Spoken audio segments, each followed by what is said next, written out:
elemento, que seria o elemento 1, 2, deve coincidir com o elemento 2, 1. Essa é a única restrição.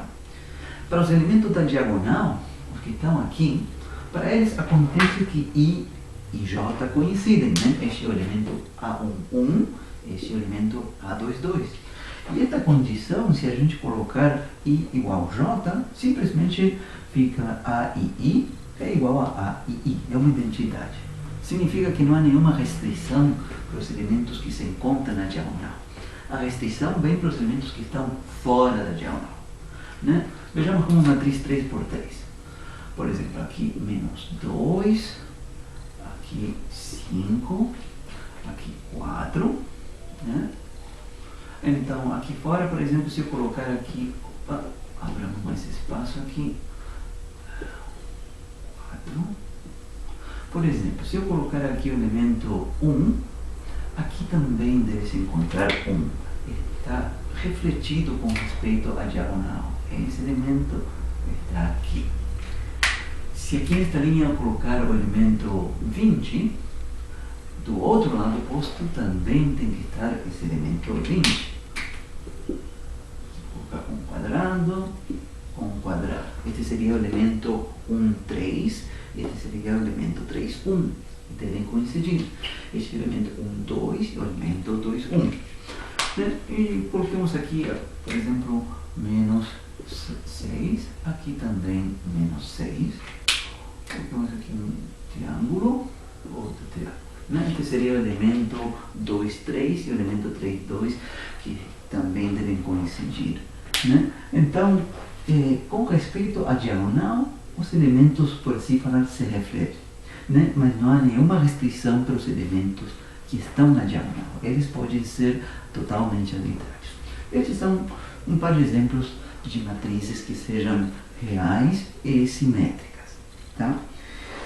Muito bem, então há um resultado importante a ser dito aqui com relação a isto dos autovalores e dos autovetores. Ainda dentro desta parte da matriz real e simétrica. Um tipo de teorema, coloquemos sim como um teorema. Teorema. Tá? Toda matriz real simétrica, vou colocar aqui não nula, N por N, N por N, 2 pontos. Primeiro, né? A primeira parte não vai ser nenhuma novidade. Não, a primeira parte sim é novidade. O que está aqui possui N autovalores. Até aí tudo bem. São N. A parte que é nova para a gente aqui é que é garantido que os autovalores vão ser números reais. Se a matriz for simétrica, por exemplo, a matriz 3 por 3 que está aqui, né? Se a gente monta a equação que vem demandar que determinante de A menos lambda I seja zero, vai aparecer uma equação de terceiro grau e é garantido que as raízes dessa equação de terceiro grau vão ser todas reais. Isso não é uma coisa óbvia. Numa equação de terceiro grau sempre vai ter pelo menos uma raiz real. Mas pode ser, eventualmente, que as outras duas sejam complexas conjugadas. Não é para nada óbvio. Bom, esse teorema garante que se a matriz for real e simétrica, tem que acontecer que todos os autovalores sejam reais. Né? E a outra informação importante, né, é que possui o que a gente sabia até agora, de que o número de autovetores com o máximo podia ser n. Aqui com o máximo poderia ser 3, mas eventualmente poderia ser um número menor. A gente viu um exemplo, uma matriz 2 por 2, em que só possuía um autovetor. Bom, se a matriz for real e simétrica, é garantida que vai possuir n autovetores. Possui n autovetores.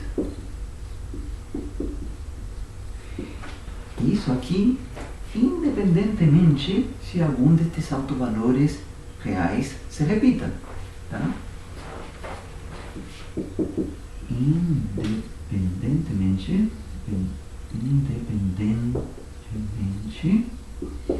de alguns autovalores estarem repetidos.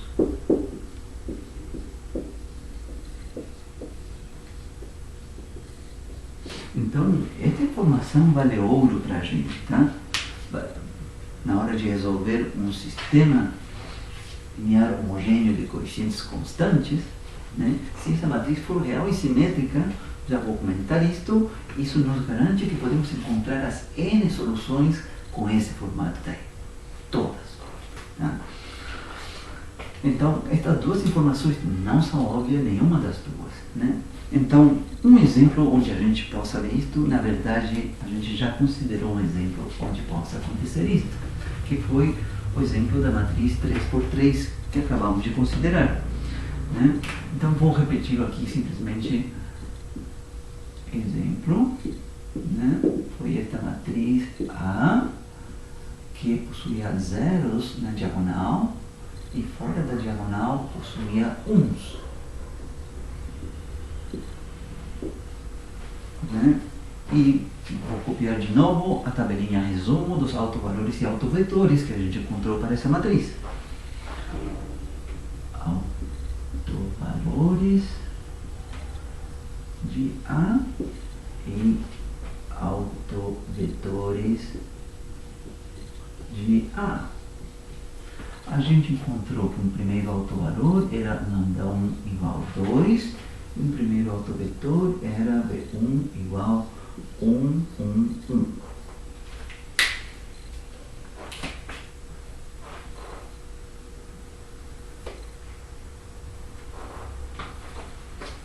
Notemos, tá? Então, deveria ter enfatizado isto, porque estou colocando este exemplo à luz do que está sendo mencionado aqui. Né? Que se a gente tiver uma matriz real e simétrica, e esta matriz é simétrica, né? Os elementos que estão fora da diagonal se espelham assim. A12 é igual a A21, A13 igual a A31, etc.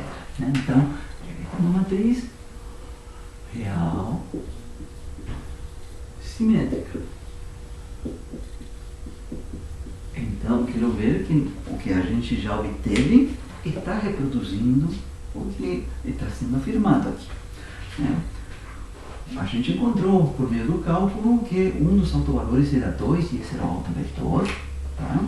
E que os outros dois, lambda2, os outros dois autovalores estavam repetidos, valiam menos 1, e os autovetores eram, pelo menos como eu os escrevi, né?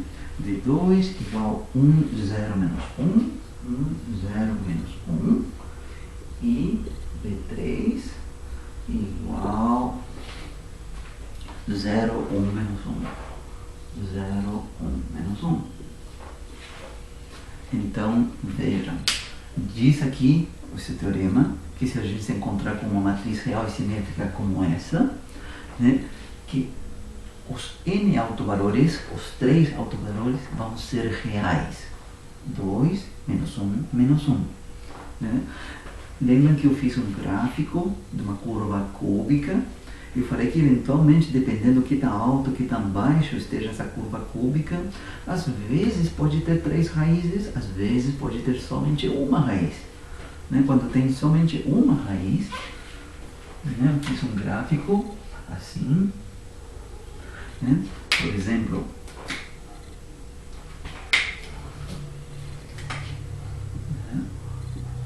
se este for o gráfico do polinômio característico que vem de uma matriz 3x3, né? Se for assim, significa que está vendo só uma raiz real. E as outras duas que não se veem aqui são complexas conjugadas.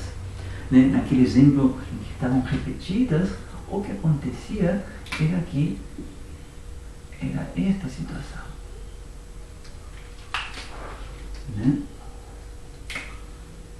aí coincidia, e aqui tinha duas, então tinha duas repetidas aqui. E o caso em que as três são reais, que é o que está... Então aqui esse teorema diz que pode acontecer ou esse caso que está aqui, ou pode acontecer este caso que está aqui. Com uma matriz 3 por 3. Neste caso que está aqui, há três raízes reais. Né? Mas o que está dizendo é que sempre os autovalores vão ser reais se a matriz for simétrica. Tá? Tudo bem? E a outra parte é que é garantido que aparecem n autovetores. Neste caso, era garantido pelo teorema que apareceriam 3 autovetores. E aqui apareceram os outros 2 autovetores. Né? Se a gente citar o exemplo, vou apagar aqui, mas o exemplo anterior a este, com uma matriz 2 por 2, onde a gente encontrou só um autovetor, né? Vocês vão nas notas do início desta aula. Nesse caso, a matriz que a gente considerou lá foi a seguinte: 1, menos 1, 1, 3. Essa foi a matriz. Para ela, a gente calculou os autovalores, viram que estavam repetidos. A gente encontrou que o lambda 1 e o lambda 2 valiam 2, estavam repetidos, lambda 1 igual a lambda 2 igual a 2. Encontramos que ele tinha só um autovetor. Pois é, vejam que esta matriz, esse elemento é diferente desse. Esta matriz é real, mas não é simétrica. Quando a matriz não é simétrica, não é garantido o que vai acontecer com o número de autovetores. Poderia ser 2 autovetores neste caso, mas poderia ser menor. E nesse exemplo aconteceu que era menor, que só tinha um autovetor. Né? Então, é bom esse teorema que está dizendo, olha, se de partida você tem uma matriz que for real e simétrica, não tem que se preocupar com isto do que os autovalores eventualmente se repitam, porque vai ter os 3 autovetores. Isso é importante das soluções que a gente está querendo encontrar. Já comento de novo sobre isso. Mas se a matriz for real e não simétrica, aí tem que estar preparado para eventuais surpresas. Surpresas como esta que só tinha um autovetor. A gente vai reabordar esta situação na próxima aula. Então, por enquanto, vamos avançando com os sistemas reais e simétricos. Muito bem. Então, agora sim, já falei de uma matriz real e simétrica e falei esse teorema importante sobre os autovalores e os autovetores de uma matriz que é real e simétrica. Agora sim, então, defino o que a gente vai entender por um sistema real simétrico. Não é grande coisa. Vai ser o nosso próprio sistema que está aqui, né? Sistema linear, né, de coeficientes constantes, homogêneo, onde essa matriz A é real e simétrica. Tá? Então, sistema real simétrico. Então, por definição,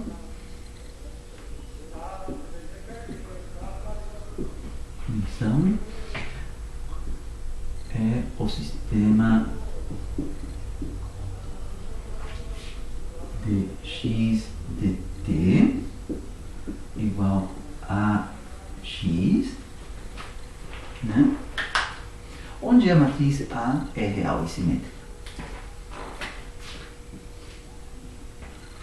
Onde a matriz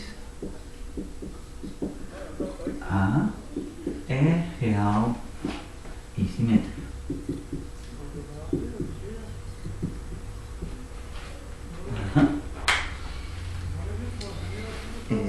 Muito bem. Então, vejamos alguns exemplos, né?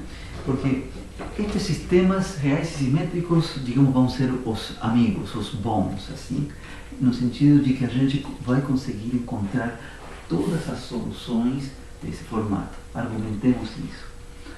Tá? Para estes sistemas,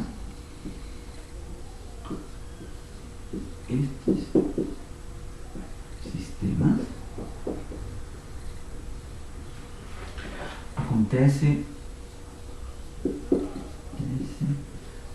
que as N soluções linearmente independentes vêm dadas, podem ser obtidas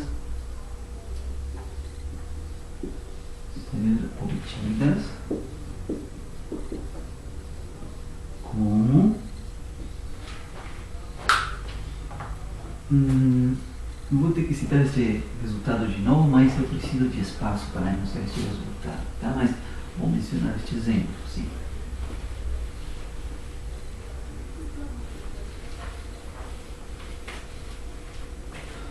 Como então xj igual que j vetor exponencial de rjt, onde então isto para j igual a 1, 2, n, onde os rj's seriam os autovalores, onde R1, R2, Rn são os autovalores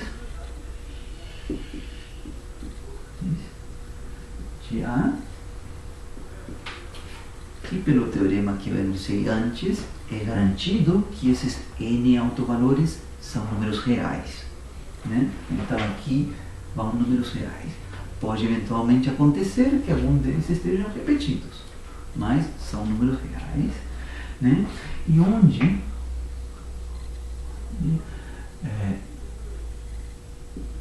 Q1, Q2 até Qn, e verão que estou afirmando que há N autovetores, são autovetores, vetores de A. Se fosse uma matriz qualquer, N por N, teria sido uma afirmação apressada minha dizer que essa matriz possui N autovetores. Porque o que a gente sabe é que o número de autovetores pode eventualmente ser N, pode ser um número menor do que é.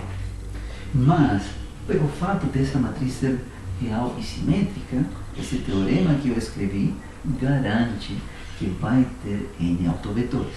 Então, com cada autovetor e com cada autovalor, monto uma solução dessa forma, que um vetor exponencial de R1t, que seria o que está aí quando j é igual a 1. O mesmo para a segunda, que 2 vetor exponencial de R2t, e assim vai até a enésima. Então, confirmamos, tá, que essas N soluções são linearmente independentes, né? De fato, é possível confirmar que essas N soluções são LIs. Como que a gente faz isso? Com o Ronskiano, né?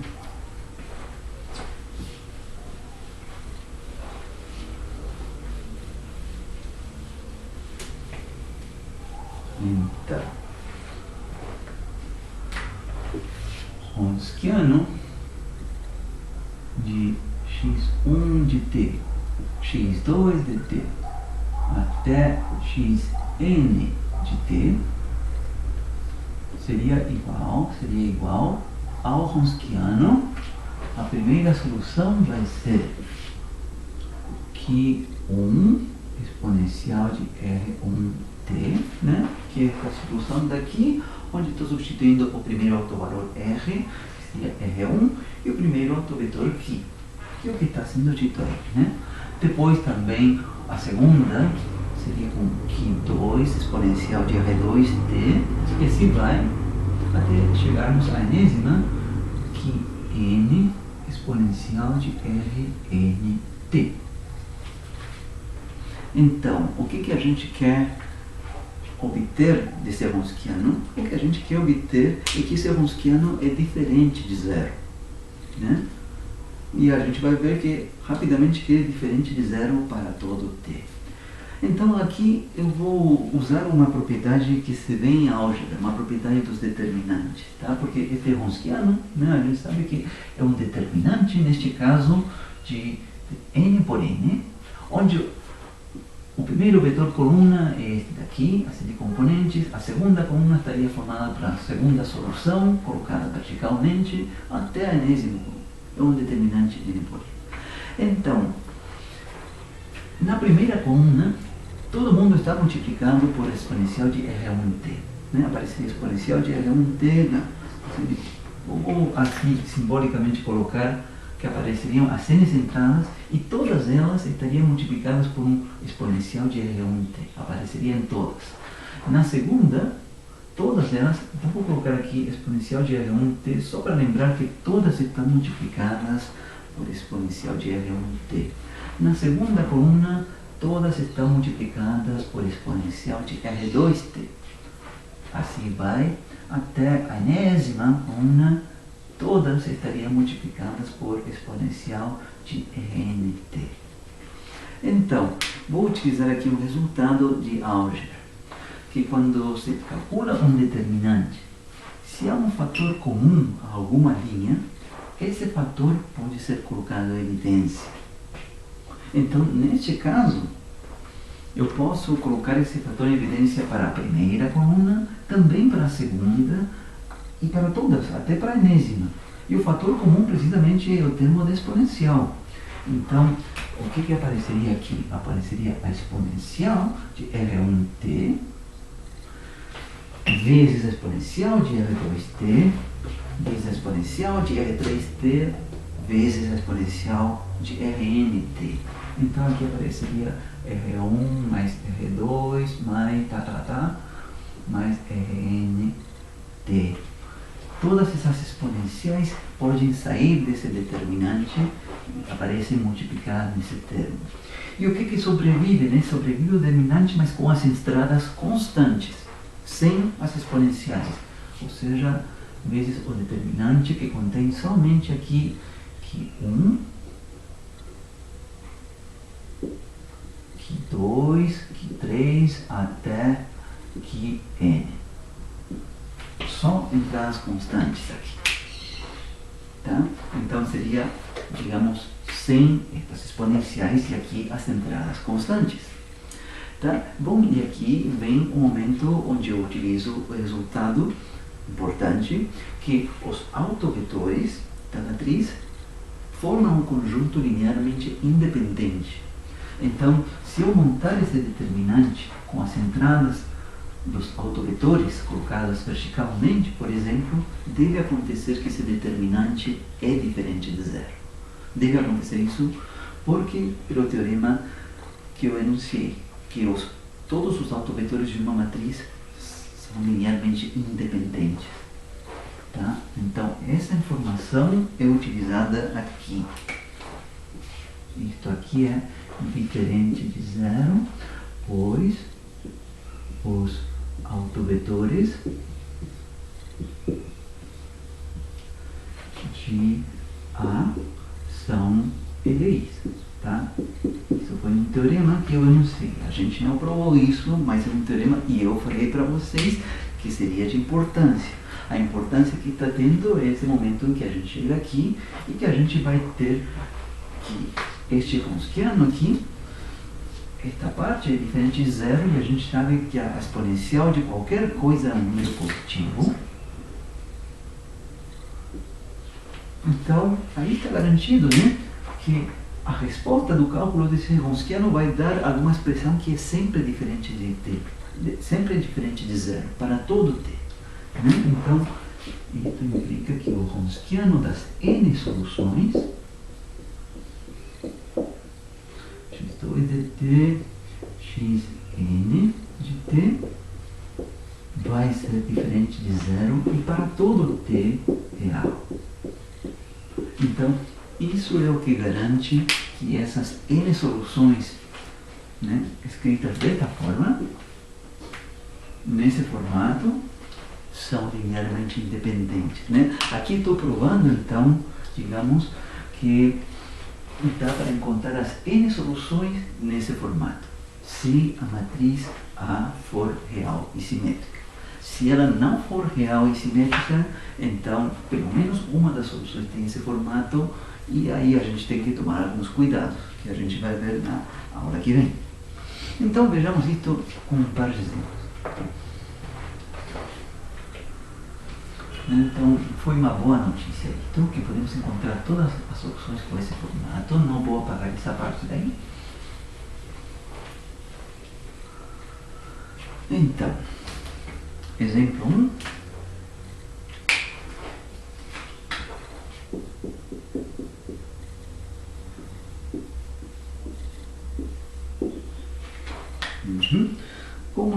Com o seguinte sistema. Resolva o sistema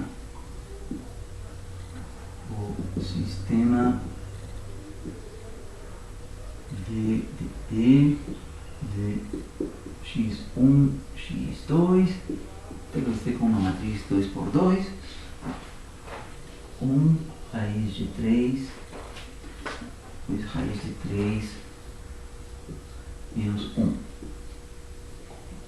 x1, x2, né, para ter na reta real.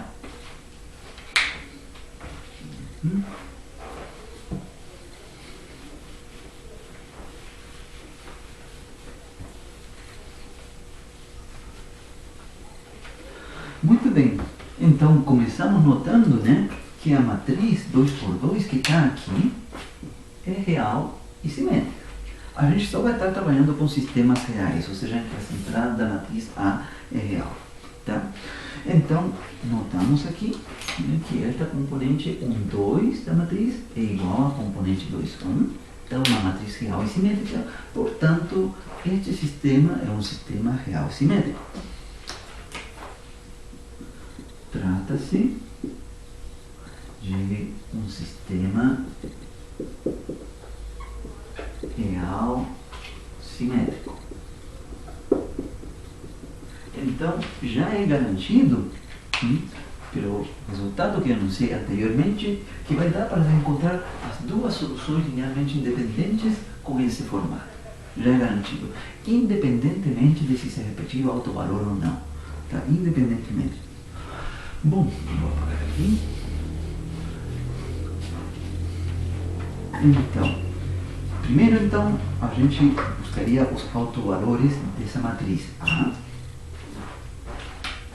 Então vai ser a matriz A. Então, primeira parte, então, determinação dos autovalores.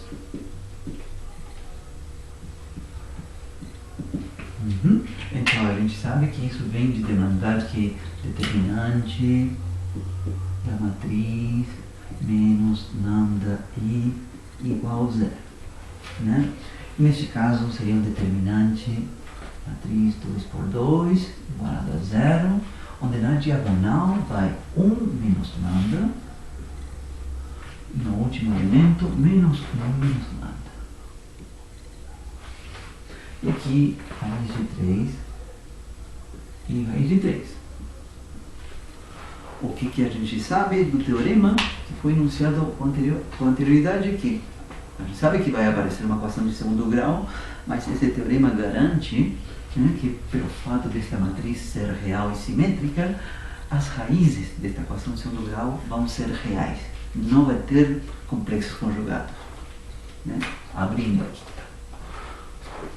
Seria 1 menos lambda, produto dos elementos da diagonal, multiplicando menos 1 menos lambda, e menos o produto dos elementos fora da diagonal, que vai ser raiz de 3 ao quadrado, igual a zero. Abrindo agora esse primeiro termo, vou colocar dentro de uma chave, vai dar lambda ao quadrado menos 1. Tá? Esse aqui, lambda ao quadrado menos 1. Não vai ter termo como lambda, cancela. E aqui, esta raiz quadrada, 3 ao quadrado, vai dar 3. Igual a zero. Portanto, daqui vem que lambda quadrado menos 4 igual a 0. Então daqui vai vir que lambda quadrado é igual a 4 e, portanto, lambda igual a mais ou menos 2. A gente não sabia quanto seria a resposta para os autovalores, mas o que a gente sabia é que tinham que ser reais. Então, só para acompanhar minhas notas, então vou denotar o primeiro por 2 e o segundo por menos 2. Então, lambda 1 vai ser mais 2 e o segundo, lambda 2, vai ser menos 2. Bom, então, se são diferentes, a gente já sabe que para cada um deles vamos encontrar um autovetor. Não vai ter esse problema. O problema que poderia ter surgido era se eles fossem iguais, né? E aí, eventualmente, só encontrássemos um autovetor. Como aconteceu naquele exemplo da matriz 2×2, que não era simétrica, né? Então, eu vou colocar aqui a resposta dos autovetores, tá? Não vamos esticar com esse cálculo, mas a gente já sabe como que se faz isso. A gente monta a equação dos autovalores e dos autovetores, montamos ela, num caso, com lambda 1 igual a 2. E aí encontramos um autovetor. E no outro caso, com lambda 2 igual a menos 2, encontramos o outro autovetor. E vai ter os dois autovetores. Então, eu vou dar aqui a resposta, tá? Determinação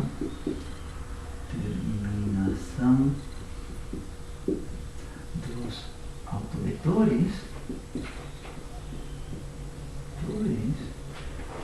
de A, né? Então vou dar a resposta associado aqui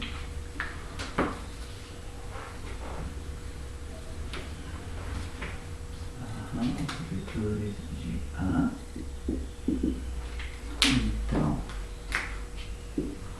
associado a lambda 1 igual mais 2, tá? Eu vou dar a resposta. A resposta é que dá para encontrar aqui B1, o Q1, tá? B1 igual raiz de 3, 1. Tá? Eu vou deixar proposto para vocês fazerem esse cálculo, não é difícil, né? E associado a lambda 2 igual a menos 2, tá? Tem as reticências, façam o cálculo de 2 igual a 1 menos raiz de 3. Então, há dois autovetores. Então, para finalizar, é só montar as soluções x1 dessa forma, vetor, e x2 dessa forma, e a combinação linear das duas é a solução. Então, terceira parte, né? Terceira parte, solução geral do sistema.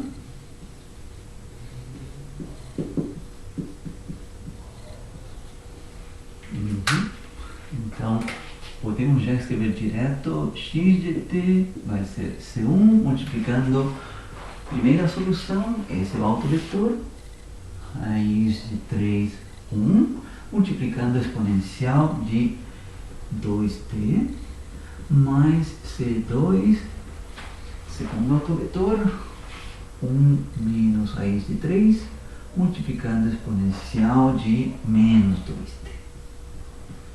E não há necessidade da gente confirmar se essas duas soluções são linearmente independentes, porque eu já fiz a demonstração disso, né? Para um caso de uma matriz real simétrica com os n autovetores, né? As n soluções dessa forma, eu já provei que esse determinante vai dar diferente de zero. Então, esse foi o primeiro exemplo. E no segundo exemplo, consideremos mais uma vez aquele exemplo da matriz 3×3. Então, exemplo 2.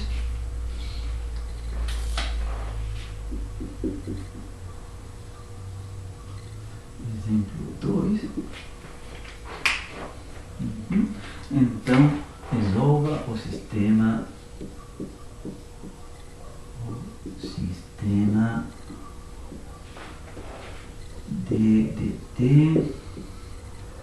x1, x2, x3 igual.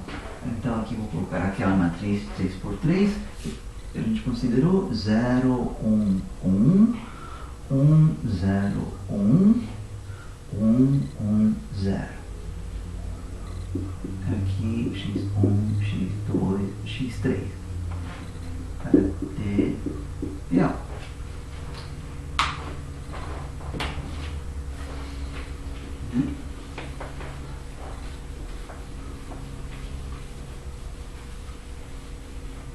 Então,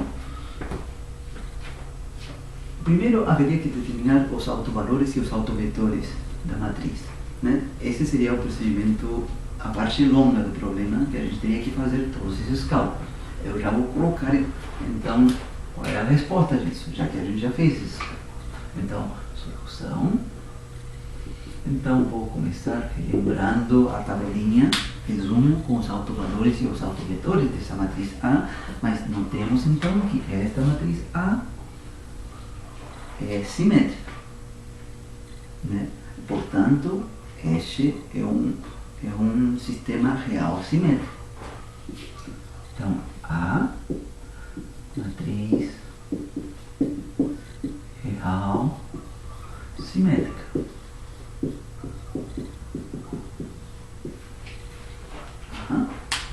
Então, aqui o resumo. Autovalores de A e autovetores de A. Então, tínhamos encontrado que o primeiro autovalor era λ1 igual 2, e o primeiro autovetor, vou utilizar a mesma notação daqui, que 1 igual a 1, 1, 1.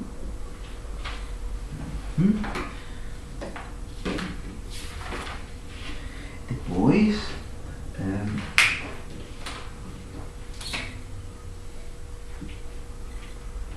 na segunda parte desta tabelinha, temos, então aqui eu vou colocar R1, tá? Para utilizar essa mesma notação. R1, aqui R2 igual R3, e o autovalor era menos 1.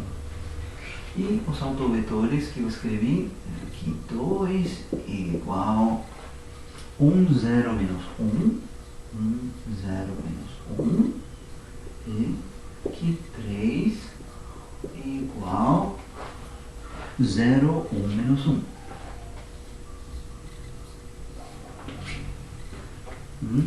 Esse foi o resumo dos autovalores e dos autovetores dessa matriz A, que é real e simétrica.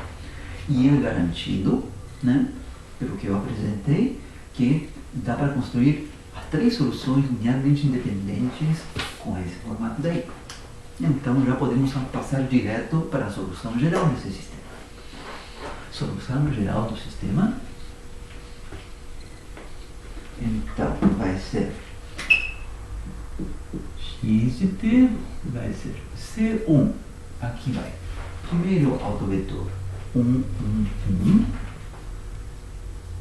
vezes a exponencial do R1t, exponencial de 2t, mais C2 vezes segundo autovetor 1, 0, menos 1, exponencial de menos t, mais um C3, terceiro autovetor 0, 1, menos 1, 0, 1, menos 1, exponencial de menos t. Né? E pronto, não precisamos nos dar o trabalho de calcular o Wronskiano dessas três soluções. Quando eu apresentei isto aqui, eu dei a justificativa de que esse Wronskiano vai dar diferente de zero. Então é garantido que essas três soluções são linearmente independentes e essa seria a solução geral deste sistema. Então, há um comentário que eu tenho para fazer aqui. Sim, porque isso não acontecia com as PDOs. Notemos que aqui apareceu exponencial de menos t e aqui também exponencial de menos t. Em duas soluções, aparece a exponencial de menos t, exponencial de menos t. Por que apareceu a mesma exponencial? Porque o R2 e o R3 estavam repetidos, era menos 1. Por isso apareceu exponencial de R2t, é isso daqui, exponencial de R3t, essa outra, que são iguais. Se a gente lembrar do que acontecia com as EDOs lineares homogêneas de coeficientes constantes, quando a gente montava a equação característica, etc. Se tivéssemos uma equação característica em que aparecessem raízes repetidas, por exemplo, menos 1 estivesse repetida, então a gente, vou parar aqui, tá?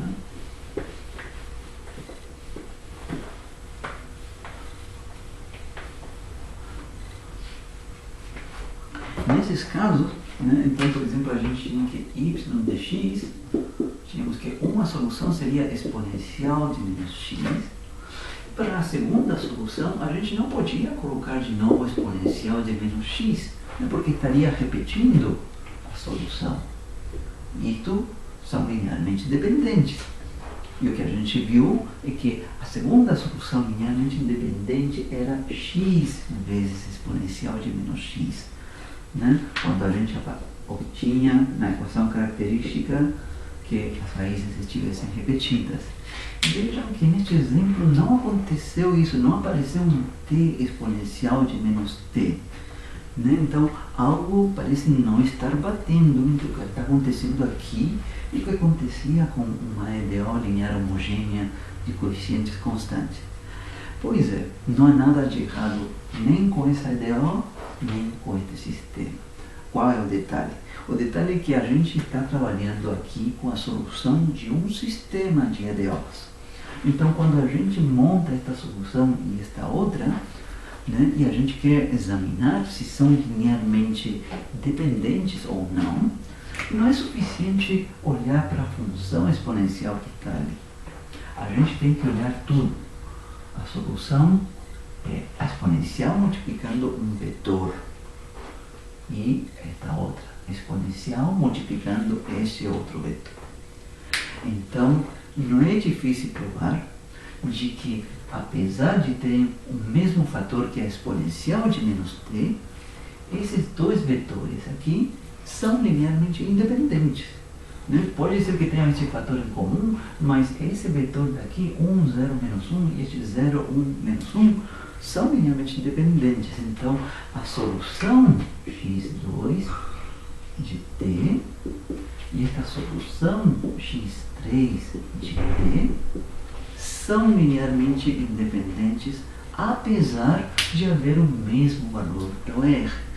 A sacada está em que esses vetores que estão sendo multiplicados pela mesma exponencial, esse vetor daí e este vetor daqui, são linearmente independentes.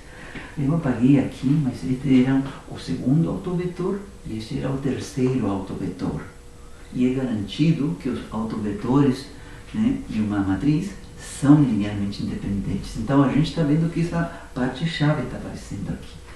Então, este grau de liberdade adicional de que agora tem vetores multiplicando as exponenciais não acontecia com uma EDO linear, onde a gente tinha direto funções, simplesmente. Então, não podia simplesmente aparecer esta daqui, repetida, quando era funções. Mas se a função for função vetorial, que é isto daqui, tem esses vetores aí que permitem ainda, em alguns casos, que se repita a exponencial e ter aqui vetores linearmente independentes. Então, essa é uma observação importante. Vai ter exemplos, que vemos na aula que vem, onde vai estar repetido o R e vai aparecer por aí um t vezes a exponencial de menos t. Não neste exemplo. Isso não pode acontecer se a matriz for real e simétrica. Pelo resultado que eu anunciei, dá para encontrar todas as soluções desse sistema real simétrico com esse formato, que é exponencial de RT. Independentemente se o autovalor se repetiu ou não, dá para encontrar todos. Então, um resultado muito forte. Então, no que resta desta aula, quero deixar iniciado o último tópico, que é o caso em que a gente resolve esse sistema com uma matriz que agora seja real, mas não simétrica. Então, este seria o tópico 4.4.4.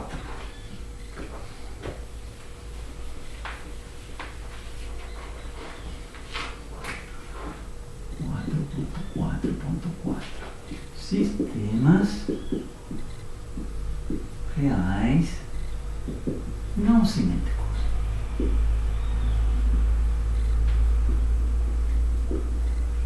E aqui é onde vão aparecer todos os casos que não surgiram até agora. Por exemplo, que os autovalores sejam complexos conjugados, né? E, por exemplo, que apareçam soluções onde aparece uma exponencial repetida e uma apareça multiplicada por t, coisas do gênero, vão aparecer neste caso. Tá? Então, são os sistemas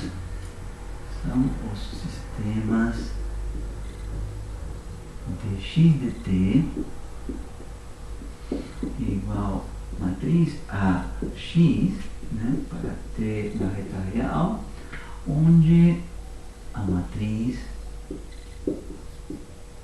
A é real não simétrica.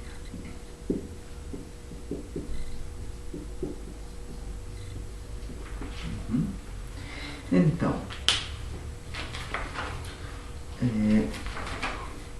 aqui pode acontecer muitas situações. Então, vamos colocar isso.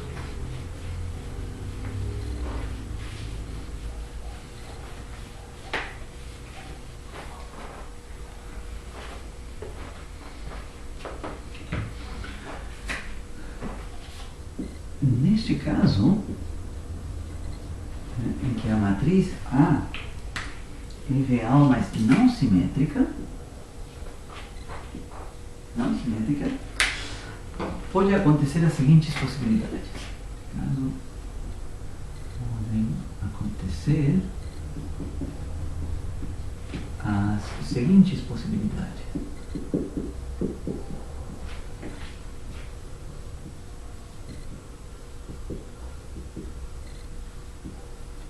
Dois pontos.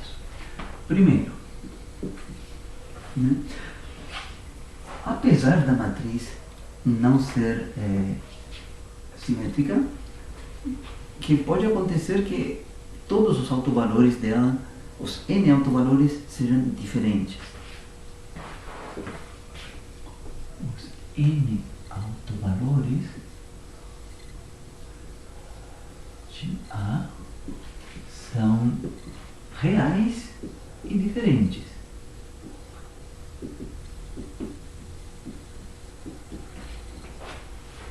Tá? Uma matriz pode acontecer com uma matriz 2x2, com uma matriz 3x3, tá? Que se ela não for real, se ela não for simétrica, é real, mas não simétrica, eventualmente poderia acontecer este caso fortuito, digamos, que seria um caso bom para a gente, que há n autovalores diferentes. Com esse caso, se acontecer isso, então é garantido que há n autovetores, porque para cada autovalor diferente, monte essa equação e encontra um autovetor.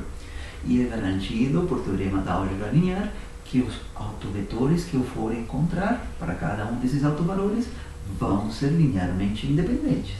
Tá? Então, se os n autovalores já forem reais e diferentes, pronto. Este caso, ok, é o caso bom para a gente. É o caso em que conseguimos encontrar todas as soluções, as n soluções linearmente independentes com este formato daqui. E acabou. Vejamos.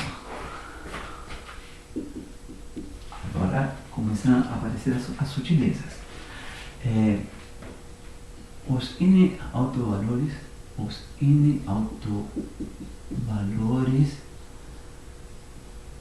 de A são reais, tá? Mas alguns deles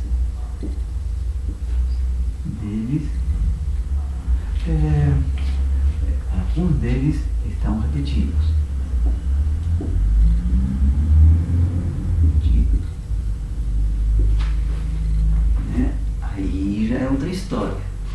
Se algum deles estão repetidos, lembre que desta vez a matriz não é simétrica, não é garantido que a gente vai conseguir encontrar os n autovetores. Talvez a matriz tenha menos de n autovetores. Este é um caso que a gente tem que analisar com detenção. E há uma terceira situação, né, em que no conjunto dos n autovalores, né, aparece algum que são complexos conjugados. Aqui, no conjunto dos n autovalores de A, apareçam alguns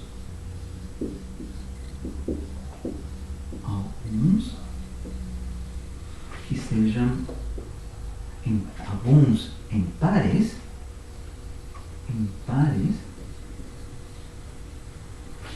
que sejam complexos conjugados.